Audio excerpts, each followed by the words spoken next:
On est très content de rencontrer un grand nombre de clients, discuter avec eux des problématiques actuelles, notamment tout ce qui touche autour du web 2.0, la problématique du contrôle des flux, non pas uniquement entrants, sécuriser les serveurs web, les data centers, mais aussi sécuriser les connexions des utilisateurs internes vers les sites web 2.0, les sites communautaires, les réseaux sociaux. C'est une vraie problématique d'actualité sur lesquelles on essaye d'apporter un certain nombre d'innovations et de réponses. Parce que les infrastructures ont évolué, mais aussi les terminaux avec lesquels les utilisateurs Oui, se à la fois connectent. les usages et les terminaux qui permettent d'effectuer ces nouveaux usages. Les usages parce que l'informatique est beaucoup plus communicant, beaucoup plus en temps réel et avec les utilisateurs qui deviennent également producteurs de contenu. Et donc se pose la problématique du contrôle de ces échanges, de la sécurité de la donnée à l'intérieur des réseaux d'entreprise et évidemment à l'extérieur avec les fuites d'informations qui sont une problématique. Wikileaks a éveillé un certain nombre de réflexions chez les clients. Et puis les nouveaux terminaux avec notamment tout ce qui touche la mobilité, Tablettes. les tablettes, les téléphones dits intelligents avec une très forte domination de Apple qui est désormais challengée par la communauté Android, mais qui permet de nouveaux usages. Associé à ces nouveaux usages et une très bonne productivité, il y a également de nouveaux risques de sécurité et donc c'est une problématique que nos clients essayent d'aborder de manière sage. Très bien. Alors la mobilité, c'est aussi une question d'administration, de gestion de parc, de terminaux mobiles.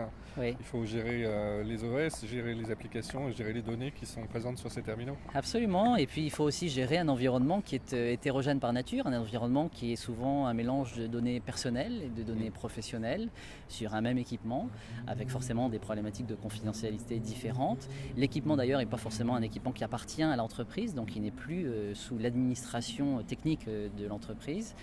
Que se passe-t-il quand l'utilisateur quitte une entreprise? Est-ce qu'on est capable d'effacer les données, pas toutes les données du téléphone, mais uniquement les données qui concernent la partie professionnelle?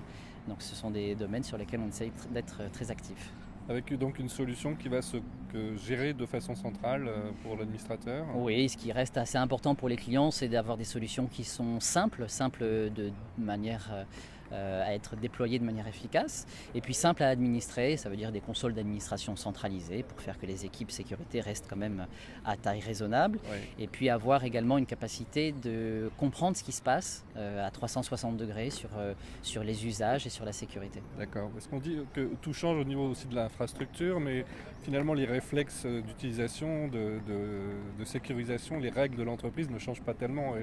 Non, effectivement, les règles sont assez statiques à travers le temps, mais c'est vrai que la sécurité aujourd'hui touche à des domaines très divers, très variés, et qu'elle est au cœur finalement de l'activité d'une entreprise. Ce qui était avant dans des domaines très ciblés touche aujourd'hui les entreprises de tout secteur d'activité, de toute taille, petites et moyennes entreprises comme les plus grandes entreprises ont toutes à avoir des réflexions sur ces sujets.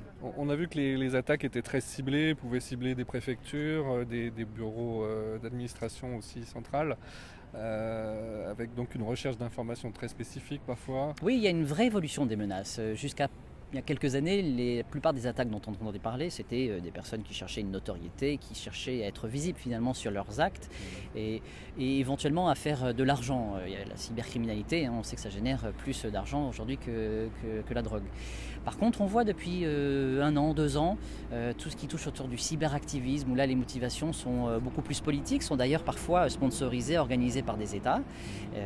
Et l'actualité récente montre qu'on n'est plus sur des attaques de masse, mais des attaques ciblées qui sont particulièrement pénalisantes pour les entreprises, pour les administrations. Alors justement, les administrations doivent se coordonner entre elles pour faire un petit peu le poids et avoir un volume de commandes peut-être supérieur, pouvoir négocier peut-être auprès des fournisseurs car leurs budgets ne sont pas extensibles non plus à l'infini. Oui, et au-delà des problématiques budgétaires, c'est souvent une problématique d'architecture, de prise de conscience aussi des enjeux. On ne réalise pas toujours qu'en ouvrant l'attachement d'un mail, un simple fichier PDF, on peut mettre à mal l'ensemble d'une administration et avec des informations confidentielles.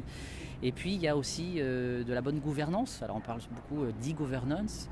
Il y a aussi une problématique de sécurité qui doit être transverse et l'ANSSI joue d'ailleurs un rôle très actif et très favorable. Donc de la sensibilisation encore et toujours, de la formation des Toujours, utilisateurs. et puis essayer de mettre l'utilisateur au cœur de la sécurité. La Ouais. sécurité ne se fait pas en dépit de l'utilisateur, on ne se fait pas contre l'utilisateur, elle doit se faire avec l'utilisateur. C'est un peu la pierre angulaire et c'est ce qu'on essaye de faire dans nos offres. Merci beaucoup Thierry, bon salon. Merci à vous Olivier.